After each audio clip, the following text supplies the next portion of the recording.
In the previous podcast, we introduced the general principles of pruning and the importance of making proper cuts.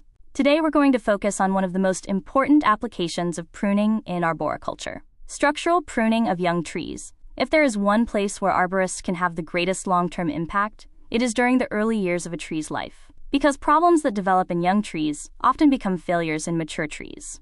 Structural pruning is about guiding the tree's architecture while it is still developing. The goal is to create a strong, stable structure that can support the tree as it grows larger.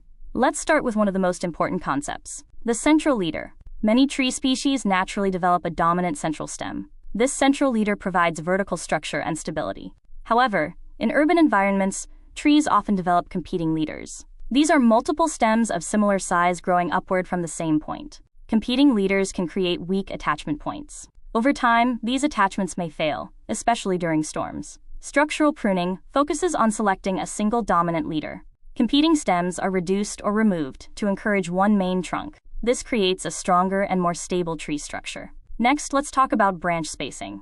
Branches should be distributed along the trunk in a balanced and well-spaced pattern. If branches are too close together, they can compete for space and create weak attachments. If branches are too large relative to the trunk, they can become structurally dominant.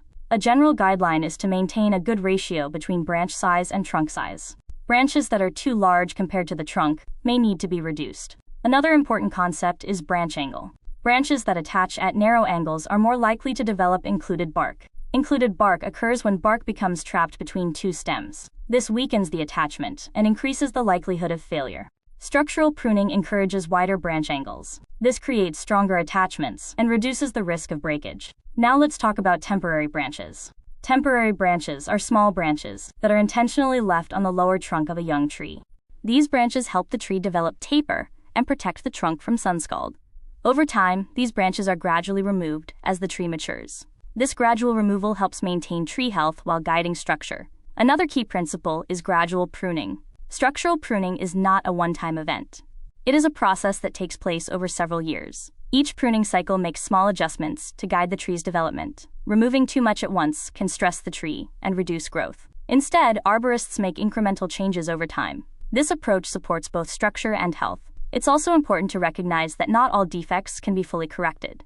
In some cases, pruning can only reduce the likelihood of failure rather than eliminate it. This is why early intervention is so important. The earlier structural issues are addressed, the easier they are to manage. Now let's connect this to long-term urban forest management. Trees in cities often grow in challenging conditions. They are exposed to wind, restricted space, and human activity.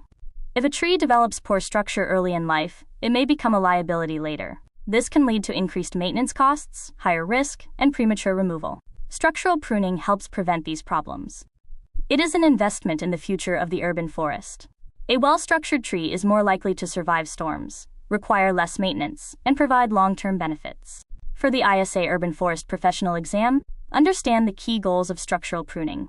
You should be able to identify the importance of a dominant central leader, the risks of competing leaders, the role of branch spacing and size, the impact of branch angle and included bark, and the concept of gradual pruning over time. Questions may focus on recognizing structural defects and selecting appropriate pruning strategies. Structural pruning is about thinking ahead.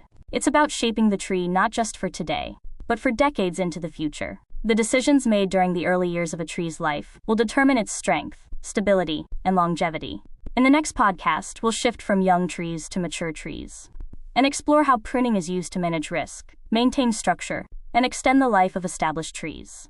You've been listening to the Arborist-podcast. Our goal is to grow our collective knowledge, one domain at a time. If you enjoyed the podcast, please like, share, and subscribe to help us keep this momentum. Until next time, let's keep growing this community together.